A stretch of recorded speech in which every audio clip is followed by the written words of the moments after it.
Ladies and gentlemen, welcome to the National Constitution Center. I am Jeffrey Rosen, the president of this wonderful institution, the only institution in America, chartered by Congress to disseminate information about the US Constitution on a non-partisan basis. Thank you very much for that. This is the first Templeton lecture without the smiling presence of Jack Templeton, our dear friend, and all of us here at the NCC miss him so much. I came to know Jack and Pina really right after I started here at the NCC. They both came and met with me to discuss who that year's Templeton lecturer would be. And it was immediately obvious that this man was a teacher at heart. He later said that if he had his druthers, he would set down his duties at the foundation and teach 8th grade history. And speaking to him about our shared passion for the Constitution, his skill as a teacher was obvious. He was always asking questions, as Heather knows so well. Well, what country do you imagine has the highest literacy rate? Or his favorite question, what percentage of Americans actually know about the Constitution and the Bill of Rights? But in addition to being a teacher, Jack was a visionary about constitutional education. And he believed very passionately in the inspiring and unique mission of the National Constitution Center. And he felt, as we do, that it's very important in these polarized times for there to be one place in America that brings together all sides to discuss the one document that unites us as Americans, and that is the US Constitution and the Bill of Rights. And as I came to know Jack, I realized that this passion for bringing people together suffused so much of what he did. Pina tells the story of how much he loved the story of how Tip O'Neill, the Democratic Speaker of the House, prayed for Ronald Reagan's recovery because he believed that we're all Americans. And there's an account of the story in Brand's biography of Reagan, and here it is. It's 8 days after the shooting. Tip O'Neill, the Democratic Speaker of the House, was allowed into the hospital. "God bless you, Mr. President," O'Neill said, and then he began reciting the 23rd Psalm. "The Lord is my shepherd, I shall not want. He maketh me to lie down in green pastures." And Reagan joined him in a voice a bit above a whisper. And that vision meant so much to Jack, the Democratic Speaker and the Republican President, praying together because they were all Americans. And then Jack did something very significant. He conceived of the notion of a coalition of freedom. That was his words and his idea, that would bring together disparate groups and individuals with different perspectives about the Constitution for common civil dialogue and constitutional education and debate. And with the help of Jack and the Templeton Foundation, we were able to create this coalition of freedom. And we convinced the head of the leading liberal and conservative lawyers organizations in America, the Federalist Society and the American Constitution Society, to chair an advisory board of this coalition of freedom with the leading liberal, conservative, and libertarian scholars in America. And then we did something even more significant. We created the best interactive constitution on the World Wide Web. And with the help of these two lawyer societies who nominated scholars to write about every clause of the Constitution, we're able to show the leading scholars in America describing areas of agreement and disagreement. And modeling this sort of civil discourse, we believe, is already in the process of transforming constitutional education in America. Since it launched only on September 17th, Constitution Day, the Interactive Constitution has received 3.5 million downloads. The podcasts that bring together these scholars of different perspectives every week are getting 400,000 downloads a week. Our traveling town hall debates are fanning out across the country, bringing together scholars nominated by these two groups. We're going next week to San Francisco to debate a question deeply relevant to tonight's topic: is there a constitutional right to equal education? And in these terribly polarized times when people are so rarely joining together for civil discourse, we think it's especially meaningful to be able to model this remarkable and inspiring vision. I want to now show you the interactive Constitution because this is what Jack made possible. And I have to tell you now, wherever I go, I bring my laptop and I open it up and I show the interactive Constitution, and people get as excited about it as I think you're about to now because it's a thrilling tool.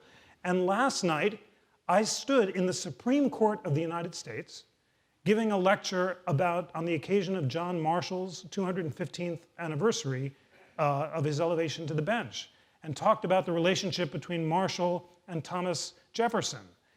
And I talked about the interactive Constitution as a model for what John Marshall was able to achieve. Marshall and Jefferson were ideological opponents and personal rivals. They had deeply different visions of national power and judicial review.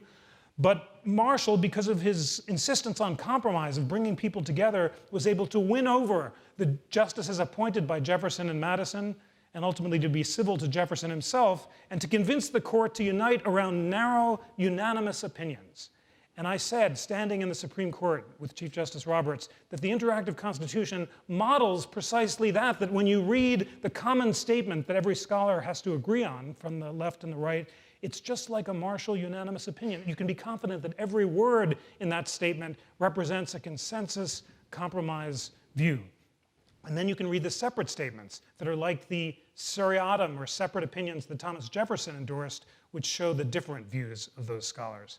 And the crowd in the Supreme Court loved it. Chief Justice Roberts has seen it, and he is enthusiastic about this as well, and I think you're going to be too. So I don't want to impose too much, but I need to just give you one example of the extraordinarily deep teaching tool that this is. So here we're at the National Constitution Center's homepage, and I want you to go try this at home because you'll learn a lot when you do this.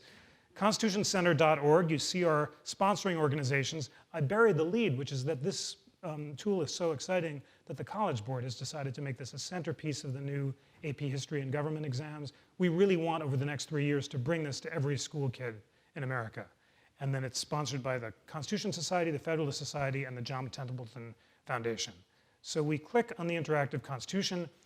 We begin by going back in time to look at the documentary sources of the Bill of Rights. So when James Madison drafted the Bill of Rights, he didn't make it up out of thin air. He cut and pasted from the Revolutionary era state constitutions that were before him. And if we click on an amendment, let's take the Fourth Amendment's prohibition against searches and seizures, we can scroll down and see that the Massachusetts Constitution of 1780 was the closest analog for Madison. You see that the text matches 53%, and it looks a lot like the Fourth Amendment. Every subject has the right to be secure from unreasonable search and seizures of his persons, houses, papers, and effects. But you can compare that to the Virginia Declaration of Rights, which is focused more on the idea of general warrants, because the framers were inflamed by the idea that King George would send his agents into people's houses to rummage through their desk drawers without particularly specifying the place to be searched or the thing to be seized. And you can watch the evolution of that text as it moves through Congress. This is a great tool for teaching language arts and close textual analysis. So we've begun with the history. Now we're going to come to the present, and we're going to look right at the core of the interactive Constitution itself. So here on this page, you see scholars, the top scholars in America, nominated by the two lawyer societies, writing about every clause of the Constitution. And here's the Fourth Amendment. And you click on the Fourth Amendment, and you see Barry Friedman and Orrin Kerr. These are the leading scholars in the field, a liberal and a conservative scholar, who've written 1,000 words about the core meaning of the Fourth Amendment.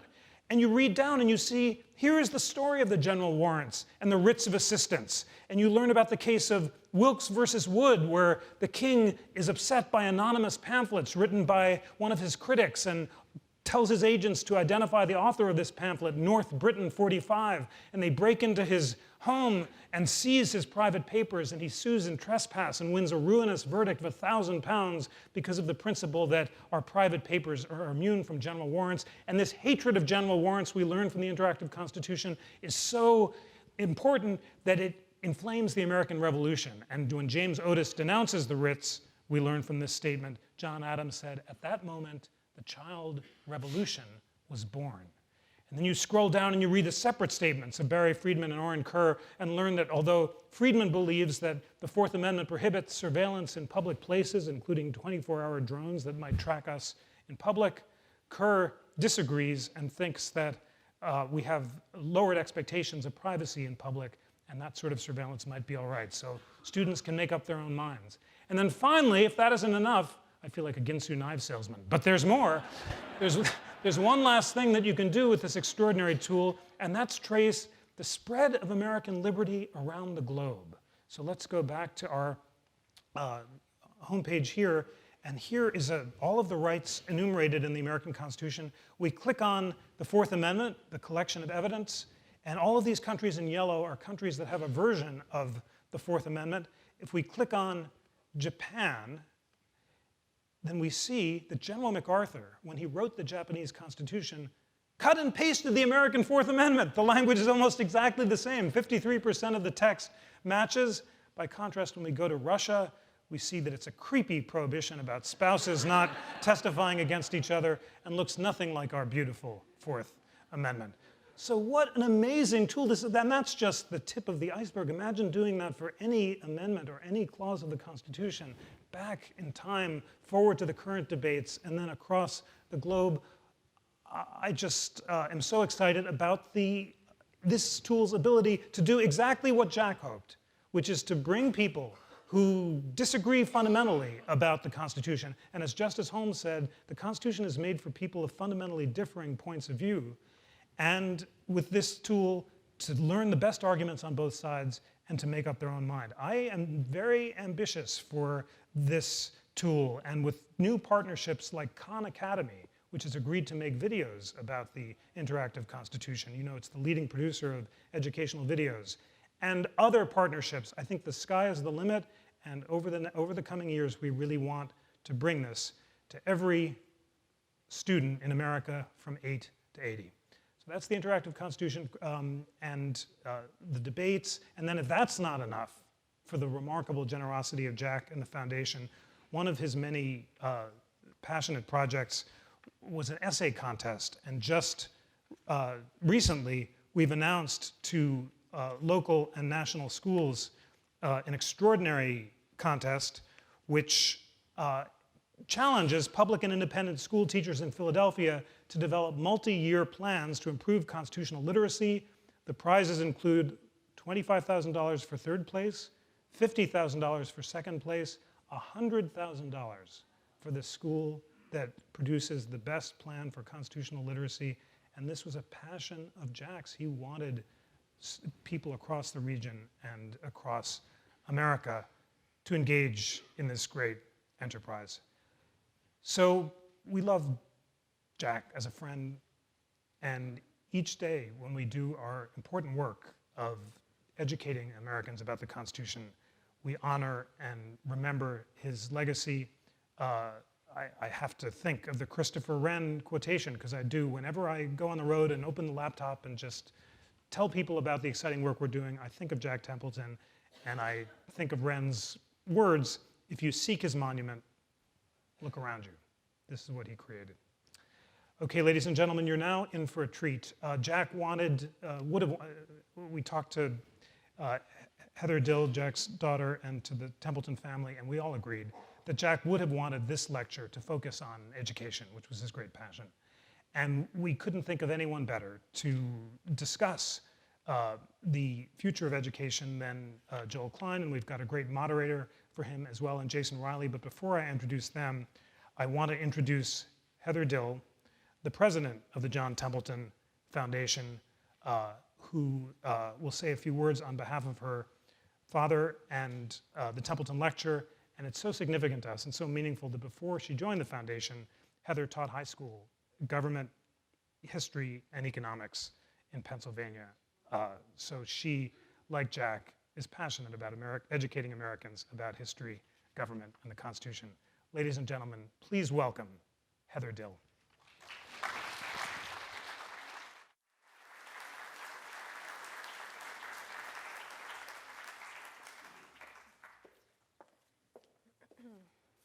Thank you, Jeff, for those kind words about my father. And thank you to all of you for taking time this evening to be part of this conversation. It's time out of your day, and I'm grateful for that. In my life, I only saw my father cry one time, and I remember it well. We were watching Lean on Me, the 1989 movie starring Morgan Freeman, which was based loosely on the true story of Joe Clark, who served as principal of East Side High School in Paterson, New Jersey. It's an inspirational film about how a teacher is elevated to school principal and implements change, some of which is highly controversial. in order to not only turn around a school that is failing academically, but to also, and more importantly, offer hope to students who maybe believed there really wasn't anything better for them. Principal Clark in the movie worked courageously and at great personal expense to improve the lives of his students. The students, in turn, responded. They worked hard because they had a leader who cared about them and wanted them to succeed, and at the end of the movie, 75% of the student body passed the basic skills test. The joy and sense of accomplishment in those students is what brought tears to my father's eyes. In the last few years of my father's life, Dad spoke often about the crisis in education, a crisis that existed in city schools and suburban schools alike. He liked to quote PISA statistics, and he also often asked people if they had ever seen Waiting for Superman, the 2010 documentary on public education in America. In fact, we still have boxes full of Waiting for Superman DVDs, and while I know DVDs are a bit outdated, if you want a copy, let me know, and we'll be happy to send one to you. So why did my father, who's a former pediatric surgeon, and a president of a foundation that his father created in 1987, and which doesn't focus on excellence in education per se, care so much about the state of the American school systems? He cared because he knew that education mattered. And he cared because he thought we were failing all of our students. But even though my father often bewailed the state of education in America, he also had a solution. If we told America's citizens, if we informed our parents, and if we encouraged those in positions of influence to realize how America's students underperform in comparison to students around the world, then maybe someone might be inspired and empowered to demand better and to work for change, even if that change was just in one school. In fact, my father often emphasized that we needed to make the parents and the guardians of the children in school understand that education could be so much better. We needed to encourage parents to take a stand, to demand that schools hire the best teachers, replace ineffective teachers, and put the interests of their children first. Dad thought that parents could speak the loudest and could advocate most effectively for change on behalf of their children, because parents are the ones who cared the most. And this was a theme that he repeated again and again in his last few years. Well, I don't know if Dad was entirely right in the belief that an individual parent could stand up to the American education system and make change, and our speaker will shed some light on that tonight. But I do know that my father would want you to care about education in America.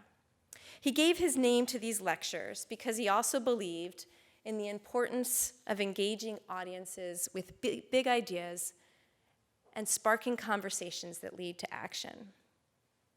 So on behalf of my father, Dr. John M. Templeton, Jr., who passed away last May and who inaugurated this lecture in 2003, and on behalf of my entire family, I would like to personally welcome you to the 2016 Templeton Lecture at the National Constitution Center. And on behalf of my father, who, as Jeff mentioned, hoped to retire from his position at the John Templeton Foundation and teach 6th grade is what he told me, but he might have planned to teach 8th grade as well. I invite you to listen, I invite you to learn, and in the end, I hope we all will do something to improve the state of education in America. Thank you for being here.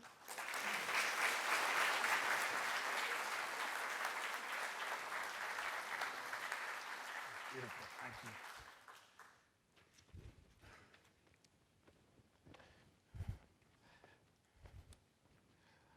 Our speaker will be properly introduced by our great moderator, but I will just tell you that you have in Jason Riley, the best moderator imaginable. He's senior fellow at the Manhattan Institute and a columnist for the Wall Street Journal, the author of Let Them In, which argues for more free market-oriented US immigration policy, as well as Please Stop Helping Us, about the track record of government efforts to help the African-American underclass.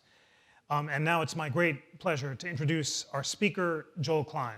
He is currently senior advisor for Amplify, which creates digital products and services for teachers, students, and parents. And he is the legendary former chancellor of the New York City Department of Education, where he oversaw a system of 1.1 million students.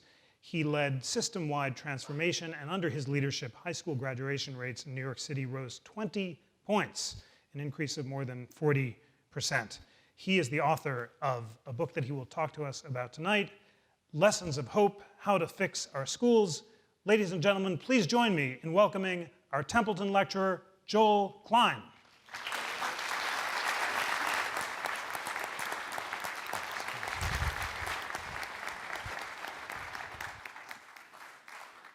Thank you very much, Jeff. What a privilege for me to be here tonight and to have the chance to talk to you about an issue so important to all of us. So I say, to be in this incredible venue, to watch what Jeff and his team are doing in terms of digital education and the Constitution is so profound. To listen, to be able to deliver the Templeton lecture, a man whom I admired from a distance, but I'm so honored to be able to give this lecture here tonight. And I thank you for your introductory comments. I'm also thrilled because the people who put this together asked me to speak for 20 minutes. Now, you might think that I should be insulted that they thought I could tell you what I knew about education in 20 minutes. But you see, there's been a lot of studies on this subject. And it's now been documented in all the literature, the academic literature. For the first 10 minutes of a lecture, people get engaged, they listen. During the next 10 minutes, their mind starts to wander, but they take in most of what you say. After that, it's all sexual fantasy. So I never speak for more than 20 minutes, although when Jason and I have a little colloquy. So let me start. Those of you who know me and several old friends are here tonight. Let me start with an alarmist statement. And I'm not an alarmist. But we face a crisis, as Jack Templeton said, in public education, in K-12 education. And if I leave you with no other thought, I think this is the most profound domestic challenge we face as a people. And why I say that, it's not so much because our schools are in decline, although you could make that argument. But the fact of the matter is, we're delivering a 1970s education to kids who need to participate in a 1916, 1925, and 2016, 2025, 2050 world. It's a profoundly different world, and the skills and the things that are going to be demanded of them are entirely different. The global economy, technology, means more and more is going to be required to effectively participate in the workforce. So if I ask you, how many people you think today leave our high schools truly prepared for college? You'd be shocked to know that the most generous number I could give you is 4 in 10 kids. And a much more accurate number would be about 3 in 10, or a third of our kids. When we're talking about African Americans and Latinos and poor kids, we're talking about somewhere in the neighborhood of 15 to 18%. It means fewer than 1 in 5 children of color, children who grew up in poverty, are prepared for the work of college. Here we are in 2016. And if you take Detroit, the worst performing city in America, single digits of the kids who graduate from those schools. So when I say this is a crisis, I don't want to be alarmist, but I also want you to wrap your head around the profundity of the challenge. I mean, we can talk a long time about income inequality, about social immobility, about hollowing out the middle class. And that's a long, much longer than 20-minute discussion. But if we don't get K-12 right, then all the other things we need to do are going to pale in comparison. We cannot send our kids into this world totally unprepared. And yet, there's a presidential election going on right now. And you think this issue is getting any real consideration? Go home tonight and watch a debate. Actually, I don't wish that on you, but go home tonight. And if you happen to watch the debate, or if you're a little luckier and you have a dental appointment, you should, in all seriousness, see what they say about this issue. We're faced with a situation where really the Democrats say virtually nothing because they don't want to alienate the unions, and the Republicans have this nice fantasy that we should just leave it to the states and there's no role in Washington to lead on education. And I would submit to you, any president, whatever his or her party, ought to not only lead, but want to lead on education because it's so critical. And look at what the states have done for the last 50, 60 years while they were running education. Not like they produced any great miracles for us. It wasn't always this way. One of the things I always remember was about 1990 when George H.W. Bush was president, Bush 41. He pulled all the governors together, including Bill Clinton, who was then governor of Arkansas, and got the country working together on things like the so-called Common Core standards that ultimately emerged. Bill Clinton, when he went to the White House, prioritized, put one of his closest people, Bill Riley as Secretary of Education, and Clinton prioritized education. And then George W. Bush ran on a compassionate conservative platform that prioritized education. And yet here we are now, no better off, the challenge is a lot greater, and virtually nothing being said. Now what makes that particularly hard is that unlike climate, and unlike terrorism, education impacts us differentially. And this is what's critical. This is where I want you to stop and think. You see, we all care about terrorism because terrorism isn't going to locate itself in a high poverty community. And climate change isn't going to impact people of color differently from other people. But you see, education does. And one of the questions I used to ask people all the time to get them thinking is how many schools in New York City would you send your own children to, right? How many schools in inner city Philadelphia would you send your children to? So people are nodding their head. In 8 years as school chancellor, the highest number I ever got, and I asked principals, teachers, parents, everybody, the highest number I ever got is about 30%. So I used to ask people, well, whose kids should go to the other 70%? And I developed an acronym. They're called OPKs. They're called Other People's Kids. So that's why I titled my speech tonight, Let's Do for Others What We Would Do for Ourselves. If your kid was stuck in one of those dead-end schools in New York or Chicago or Philadelphia, you wouldn't tolerate it.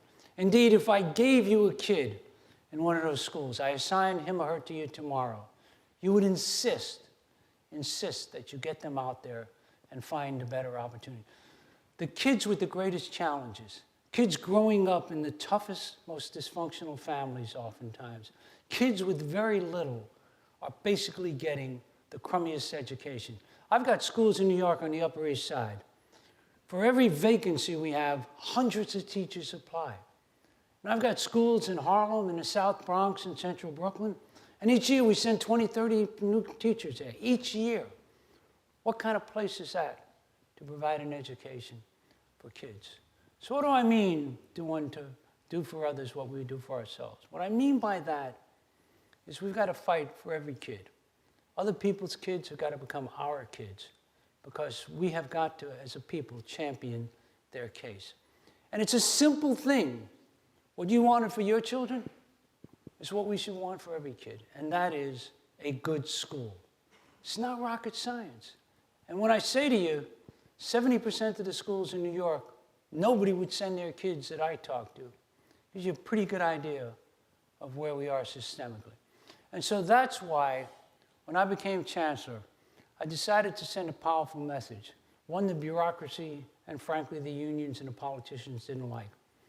I said our vision was children first. We were going to prioritize their needs no matter where we stepped on toes. And then we put a colon and said, a system of great schools, not a great school system. And that was saying to all the power players, you guys are systems players, but you know what parents and kids care about? They care about schools. And hold me accountable for increasing the number of good schools in New York City, because that's where people go to get an education. People don't go to the bureaucracy. People don't go to Tweed, where we were headquartered. People don't go to Albany, where the politicians are. They go to a school. And unless and until I can say that you'd go to every one of those schools in New York, I have not succeeded at my mission. And that was what we were all about. Now, we had 3 or 4 big policies driven by a couple ideas. I mean, we did a lot of different things each year. If you work for Mike Bloomberg, you do a lot of things, if for no other reason than you got to keep him entertained. So we did a lot of things each year. But we had some big concepts which I think are really critical, and some of them we implemented better than others, we made mistakes. But the core concepts that drove what we did were essentially built around the notion that we have to increase choices for our families and our kids. Everyone here insists on choice for your kids. If the neighborhood school is a great one, sure. If not, you'll move, you put your kid in private school, something, but you insist on choice. It's only the kids whose families can't move or who don't have families who are told it's one and done in life. So this was a core concept. Second thing we built on was the notion that we had to change the power, and the way to do that was to move it from the bureaucracy to the schools. And that became a big piece of what we did, which again, you can imagine thrilled the bureaucrats no end. Third thing, because there's this bureaucratic think, which is if you rise to the top of the bureaucracy, it must be because you know how to run the schools better than anyone else. That's why you're at the top. And as a result of that, people from central headquarters used to try to run from central headquarters 1,200 schools. See how that works out. So we moved the power. We insisted on accountability, apples to apples, and we tried to drive innovation. And so when that came to life, here's what it looked like. I said to all my principals, I'm going to cut a deal with you. We signed contracts. I'm going to give you more authority than you ever had. Your budget, you use it. How do I know whether you should hire another teacher or a coach, or whether you ought to spend more money on an after-school program or for English language learners on Saturday or whatever? You figure that out. I'm going to make sure you can no longer have the union force teachers. We used to have this thing affectionately called the dance of the lemons, where people would literally, teachers that one school didn't want would get forced on another school. Where did they end up? In the communities with the greatest struggles. And so we insisted that nobody could be forced on a school. You could pick your own teachers. It wasn't easy to get rid of them, but at least be careful when you pick them. And so we went on and gave them power. And in return for that, I ranked schools according to their performance. So I was comparing apples to apples. So I wasn't comparing a school with a bunch of rich kids with a school with a bunch of poor kids. Comparing schools that were comparable in demographics, comparable in prior performance. The 20 above you, the 20 below you. And based on that, I put a letter grade on every school. And those that got D's and F's, we closed. We closed over 150 schools in New York City. And if you want to have fun in life, just go close one. You'll see what it's like. It's destined for sainthood. More important than the ones we closed, we replaced those 150 with some 650 new schools. 150 charter schools and somewhere around 500 new public schools, traditional public schools. And we did that through a process where basically we said to people, you come to us. You want to do a charter? Do a charter. You want to do a traditional public? Do a traditional public. They're all my public schools. All my parents go there. I'm going to give the parents a choice. But we designed it, not that the bureaucracy would do it through cookie cutter, but so that innovators and people who wanted to come to us, principals, community groups, and we'd have each year over the course of the 12 years of Bloomberg, we'd open some 40 or 50 schools, and we'd have a couple hundred applicants. And they'd come in, and whichever forum you wanted to do it in, fine. But come in, go through a rigorous approval process, and open them up.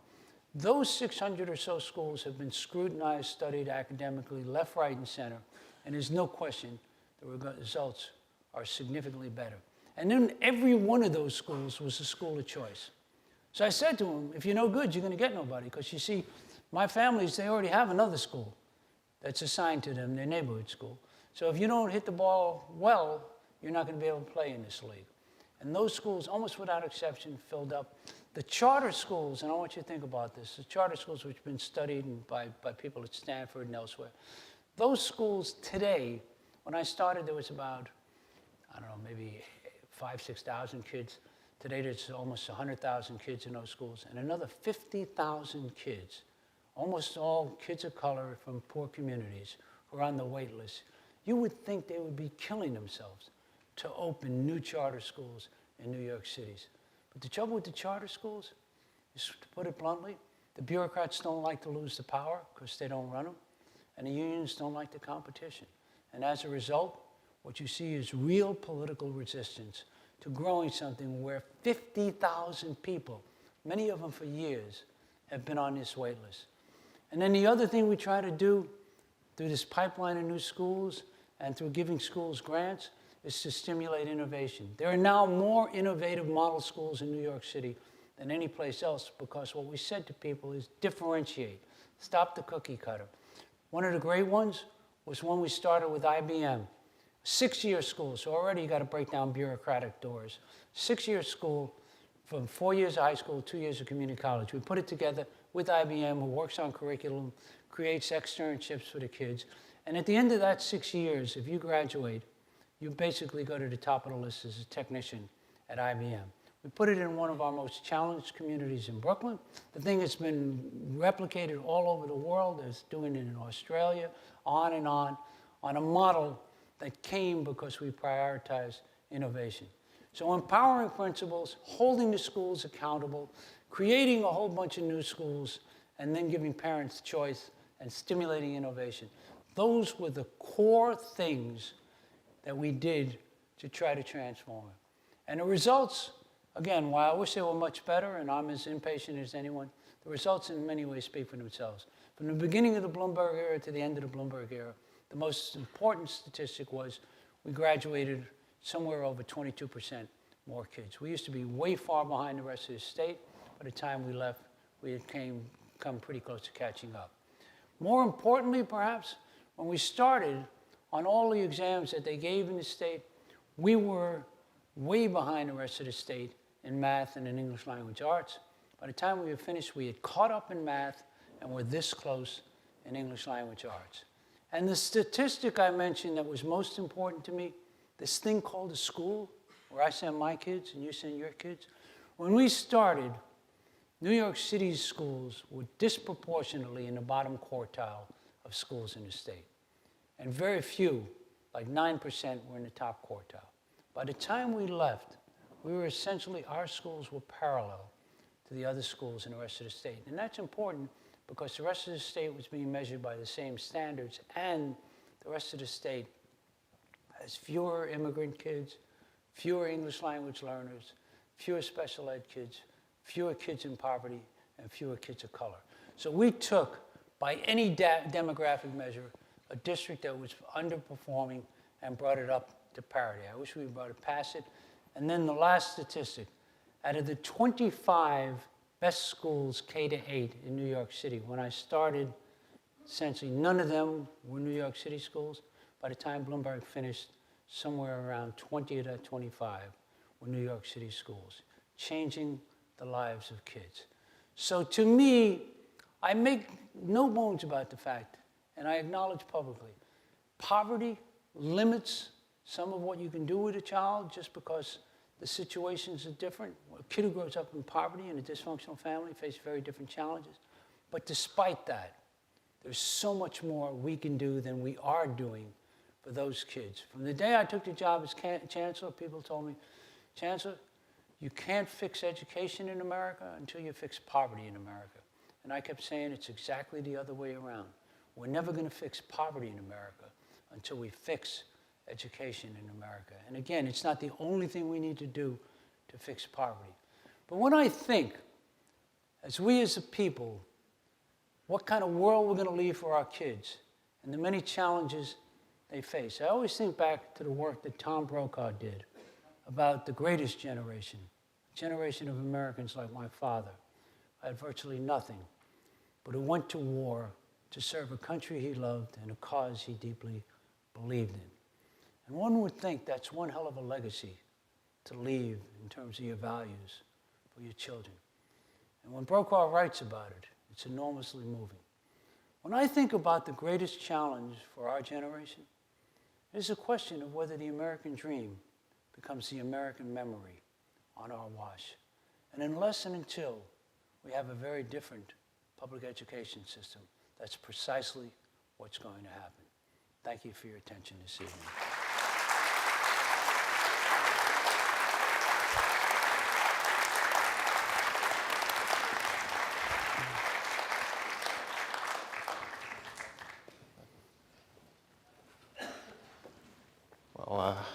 prepared some questions, Joel, but I've got so many from the audience, I don't know if I can get to the ones I was going to ask. But Good news is they're all thinking about sex, so don't worry about it. Right, okay. This is actually the second time I've been asked to interview Joel in the past few months, and a scheduling conflict prevented me from doing it the first time, so I'm very glad that Jeff Rosen and the National Center gave me another chance to do this, because I think Joel Klein is one of the best things that has happened to public education in this country in a very, very long time. Public education in general, and black education in particular. I think that Joel is a real education hero. And people often ask me which black leaders I admire today. And I often turn the question around and say, well, if you're asking me which leaders are doing the most to help the black underclass, you have to look at the education reformers out there. And you can't really have a conversation about education reform in this country over the past 10, 15 years without talking about Joel Klein's efforts. So I think he's got to be part of any discussion based on what he did in New York, the biggest school system in the country. I first met Joel about 15 years ago, 12, 15 years ago. I wrote about education for the Wall Street Journal editorial page, and Joel was a very knowledgeable and trusted source, not only about what was going on in New York City, but nationwide, which of course was very important to me because I had a national audience. But what really struck me about Joel was not only his intelligence and knowledge of the issues, it was his courage to do what he was doing. About 3/4 of New York City kids are black or Hispanic. You may have noticed that Joel is neither. New York, like a lot of big cities, is still very tribal. It gets really ugly as different racial and ethnic groups retreat to their corners. And the fact of the matter was, Joel didn't need this job. I have no other marketable skills. But that is not the case with Joel Klein.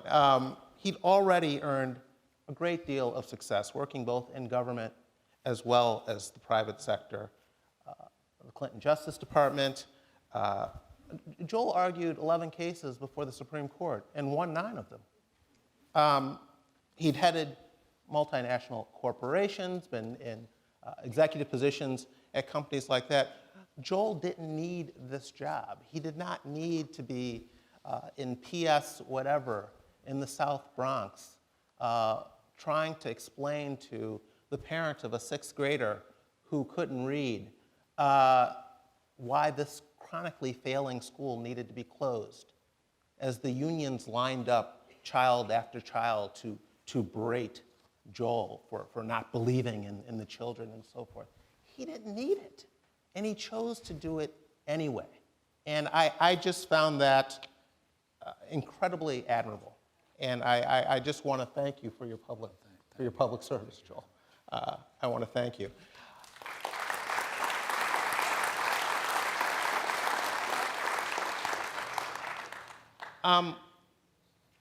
So maybe I'd start by asking you to give us your take on the state of education reform today. As you mentioned, it hasn't been a big issue in the presidential election, to the extent that some of us thought it was going to be an issue.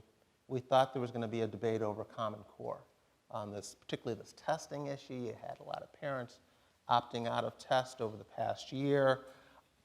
It hasn't been much of an issue. Well, thank you. First of all, it's an enormously generous set of comments, and just want to make sure you be around for my funeral. I'm not rushing anything, but you don't get one. So I think we're at this moment, and I remember when Bill Bennett was Secretary of Education under Ronald Reagan. He once said, America will never have national standards. Republicans don't do national, Democrats don't do standards. And that's kind of where we are right now, and that's why you're not hearing about it, because there's a confluence. And what's interesting, if you go to states, you'll see a lot of people on the left and on the right have come together to oppose the Common Core standards. They've come together to oppose testing. So it's a weird kind of realignment politically, but as a result of that, there's not much going on. And one of the things that worries me a lot is that this is an issue which in the best of times is hard to get people focused. And it's hard to get people focused because it is often about other people's kids. And so getting them engaged is hard enough. But when you get great leaders who are doing some of the great things that we've seen in various school districts and states, people like Kevin Huffman and Michelle Rhee and so forth, that at least drives what's going on in the community. And so if you ask me where I think we are, the shorter answer is probably with less focus and less intensity than we were 5 to 7 years ago. Okay. What was the New York City education budget when you were chancellor? When we started, it was about $13 billion. By the time we left, it was over $20 billion. $20 billion. And I asked that question because one of the things Joel writes about in his book is how much time he spent fundraising for the various education reforms that he wanted to implement. Small schools, he's Bill Gates, he's called Eli Broad, all of these billionaires he's asking to give money.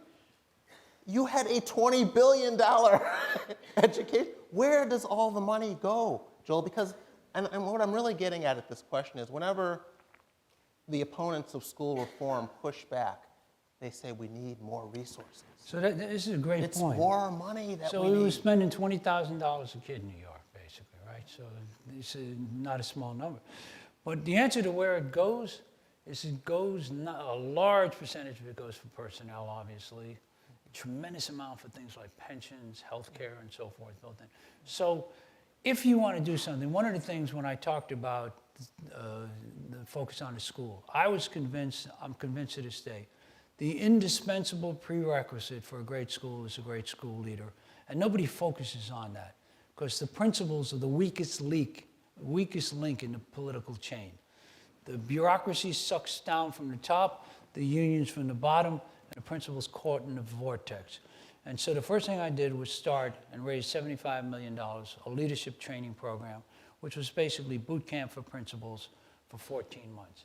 If I had taken money, just think, out of my budget, this kind of money, the first thing that would have been written in all the newspapers is how Klein took away a teacher for some kid, or he took away, so you have to go out and raise it. Now, my favorite story about raising it, which is one I tell in the book, but I love the most, is before I had gone to be chancellor, I sued Bill Gates and Microsoft when I was running his antitrust division in the Justice Department. And then right before I became chancellor, he gave $10 million for these new small schools, and people were worried because of me, he wouldn't give any money. He was not particularly fond of it. So we finally did this one event in which Gates comes and we go to school, and it was amazing because, so we go to school, we see the kids, everything's great. Gates makes some jokes about the event, and he gives us $51 million. And everybody, the press and everything, are making a big thing about how Gates gave me the money. And so I was really nervous all day. I get off the stage, and a principal tugs at me and says, Chancellor, says, $51 million, that's a great day's work. He says, think what Gates would have given you if you hadn't sued him. So this is why I always believed in principal empowerment. These people are sharp people, let me tell you. The other thing you describe in countering when you first took the job was the lack of data. It was tough to find out, which schools were working, which principals were good, which teachers were good. And you tell a story of going to someone in the Department of Education saying, okay, now give me the list of the best principals we have. And the woman looks at you like you have two heads and says, I can't, we can't. The unions don't allow us to keep information that way. It was a fascinating story. And that she mentioned the unions in her explanation of her inability to provide this information. The unions ran the human resources department, they ran the data department, and so people understand where power is in any organization, and so these people were afraid.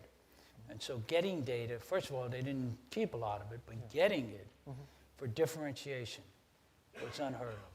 There are 3 holy grail issues in K-12 education. One is called life tenure, the second is called lockstep pay, and the third is seniority. You get those 3, you'll be a very successful chancellor. Nothing will happen for the kids, but you'll be a very successful chancellor. You don't get those 3, you're going to be what somebody said before, a controversial chancellor, but you can start to do something for children. And those 3 things aren't really education issues. They're job protections. And Joel talks a lot about how the unions and their political supporters often view public education as a jobs program for adults, first and foremost. That's why the bad schools stay open, even if they're failing kids generation after generation, because they're still providing jobs for the adults, right? Correct. Yeah. No, or take another example. If you pay everybody the same, now I've got a school that's got a lot of challenged kids, and I've got a school on the Upper East Side of New York with a lot of very high-performing kids. And I say to a great teacher, why don't you go to this challenged school? I can't pay anything different, but you should do it because it would be great for you to contribute to the community. It doesn't work. And so, as a result, that's why you get the kind of turnover, the inability to differentiate, the inability to prioritize excellence over seniority is deeply pervasive in the culture of the system, deeply pervasive. Another partner, and I guess this is of a piece with the fundraising you were doing, but in particular when it came to money for starting charter schools, money for teacher training programs, in New York, what you had in spades was a lot of Wall Street money, a lot of hedge fund money. It's become very, very controversial, however, for these sort of education philanthropists to play in this space. A lot of pushback from the unions claiming that these guys get in it to line their own pockets, or their ultimate goal is to privatize public education. I mean, how do you respond to those criticisms when some of these people say, well, I think we could start a charter school. I think we could start a program like Teach for America to get at teacher training. Take on those critics.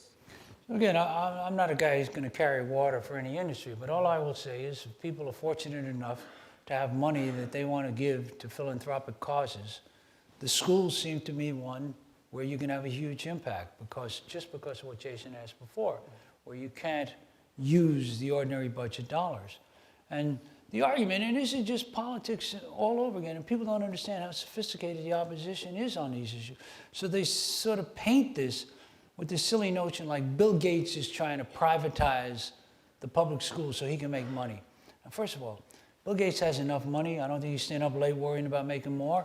Second of all, supporting KIPP charter schools, I don't see how Bill Gates is going to make any money. Now, you can argue whether it's a good use of his philanthropy or bad use of his philanthropy. Or you can argue about whether KIPP's a good thing or a bad thing. But you can't do what they've tried to do with any integrity, try to present these people as somehow having some ulterior motive. Hedge fund people, Eli Broad, Bill Gates, that just seems to me nuts. And yet, the media often buys into this narrative, which I think is very unfortunate. And again, it's perfectly fair to say, and I've heard people say we shouldn't support this charter school, shouldn't do this, or shouldn't. That all seems to me to be legitimate risks for debate. But this notion of demonization is really a bad one, and particularly in this area, because I will tell you, having worked with these people closely, they have no derivative agenda, no hidden motives. None of them are looking to make money off the school system. Yeah. I take the media point. Someone once described it to me as, when the UAW strikes, they're not making the argument to the public that they're doing so to to improve the quality of the Ford car that you're going to buy or the Toyota Camry that you're going to buy. They're doing it because they want fair wages for their members and so forth. The teachers' unions, however, and the media allows them to sort of get away with this, pretend as if their demands or their interests are perfectly aligned with those of the children. And any attempt to criticize a job protection or something like that for the teacher is an effort to harm the kids. And the media, I think, often lets them get away with that. There's no question. And they do it. They're brilliant at it, and they spend huge amounts. I'm starting to sound like Bernie Sanders with huge. I got to get this right. Huge with an H. Huge amounts of money.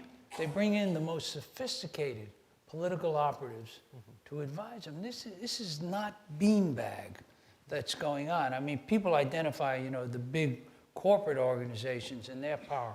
But if you look at who's spending the real money on the politics and on the media and on the PR campaigns and so forth and so on, the national teachers unions are right there. Yeah. And they've succeeded in doing something, which I think you're right. See, Bloomberg was great about it. Bloomberg, you say, look, their job is to do just what Jason's saying, is protect their members, get them better wages, better job security. That's their job. But to somehow align them as the champion of the kids is just not, there are times when they do things that are good for kids, of course. But there are a lot of other times when their interests and the interests of children may not be aligned. And yet they've managed to grab the mantle of the champion of kids. And that's not a good thing. Couple questions from the audience. What criteria or specific information do you use to evaluate the quality of a school? And also, what should a parent look for in choosing a school? So I guess the criteria that I evaluate by is a combination of things we use. We did use gains on test scores, which people debate about, but nevertheless were one parameter. We did use student, teacher, and parental surveys, and we got 85% in some schools of kids, teachers responding. We used criteria on attendance and so forth to try to use a mixed bag. Perhaps a fair criticism is we overuse test scores, and that's one I've heard and one I might cop to. The thing that a parent should look for, first and foremost, a safe school for their kids. First and foremost. Second thing you want to look for is a school in which you have a stable adult working force. If you're having the kind of turnover we were having in some of our schools in New York, it's just not going to work. Third thing you want to look for is a school where you have high quality teachers committed to the kids. And the fourth thing, I would look at the criteria that I'm talking about. I would look at not where they start, because that can be a product of the kids you get, but where you move them year in and year out really, really matters. When I see schools in New York, and I studied this carefully, we take the same cohort of kids, just take a simple example, and say their average reading score was 2 on a scale of 4. And one school over 5 years would keep those kids at a 2, and another school would move them to a 2.8.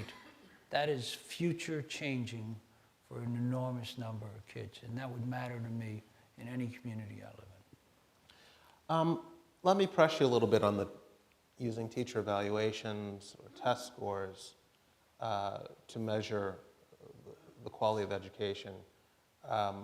Some would view that as scapegoating teachers for the various social pathologies that show up every September in their classroom. You mentioned poverty, but there are other things. Some of these kids are coming from very violent neighborhoods. They've got drug issues. They've got disengaged parents. And the teachers are saying, you're expecting us to work miracles here. And it's just not fair. The problem is not us.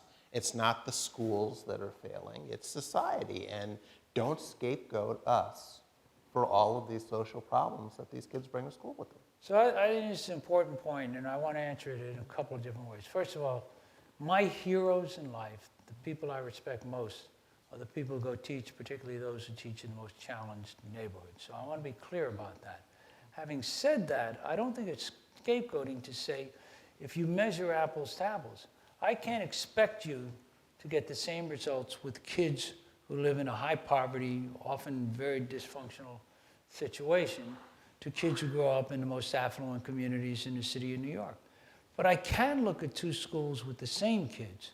So for example, Margaret Raymond out at Stanford looked at the charter schools we opened and looked at kids who applied to the charter and got in and kids who didn't get in.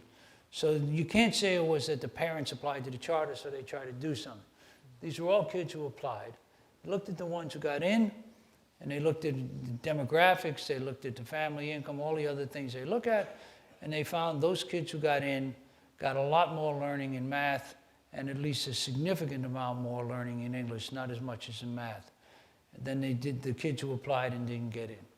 So that's not about the kids. It's a randomized survey. The kids get in by lottery. That's about what's happening in the school. And it seems to me there, you should be able to hold people to account. You don't want to overdo it. You want to understand just what you said. These are people who, in my view, are taking on some of the greatest challenges. But if you're going to be fair to those kids, you've got to be at least mindful of the fact that different schools with the same kids are getting very different results. What about the anti-charter school arguments? I mentioned some people don't like them being funded by these Wall Street types. There's another argument, more fundamental, which is that charter schools are able to get better results because they don't have to take every kid that shows up at their door. They're skimming the best kids off, or they're taking the kids that are already the most motivated kids, and that's why they're producing these results. Whereas traditional public schools have to take all comers. When kids act out, they still have to educate them. They can't kick them out of the school. Can you address some of those concerns that people have in good faith and bad faith arguments that they're making about charters? I think some of them, there are legitimate arguments, and I think those issues, certainly in New York, we surface those issues. But let me start with the fact that there's a myth that the public schools have to take them all. New York City, from the day I arrived till the day I left, had a thing called District 75, for just those kids, which was, there were 22,000 of them in the city of New York, 24,000, who were basically so disruptive or so incapable of participating in a normal school that they got a very different kind of experience. So there is escape hatches in the public schools. Second of all, if you see real creaming and kids being pushed out because they're underperformers, you should be as critical as any charter school as you should be any place else. You don't get a pass. You know, what I always used to say when I was chancellor, and it's interesting to me about people don't like them giving money. When Bill Gates gave us, he gave us over $100 million for traditional public schools. People didn't make a lot of noise about that. This was When Annenberg gave money back in the 90s, I don't remember. So I used to say, look, I said to you what I believe. What does a parent want? What do I want? What do I want for my kids and other people's kids? I want a good school. I don't care if it's a charter or public. I don't have a horse in that race. That's for politicians, unions, and others to worry about. And all I wanted to do was increase the number of great schools in the city. Remember, I said, out of the 550 or so that we opened, or 650, 150 of them were charters, or 175, and the rest were traditional publics. I said to people in New York, you come in here with great schools. You figure out whether you want to be a public charter or a traditional public. I don't care about that. What I want is a great school. And I suspect that's what parents want. That's what sticks in my craw when I see some 50,000 kids on wait lists in New York. Because what those people want is something called a good education. And they should be able to get it. It's not, we could increase those numbers pretty easily. And that's not being done. So I don't like this argument about charters versus public. And if charters are doing things by, for example, driving out poor performing kids, then I think they should be held to account for that.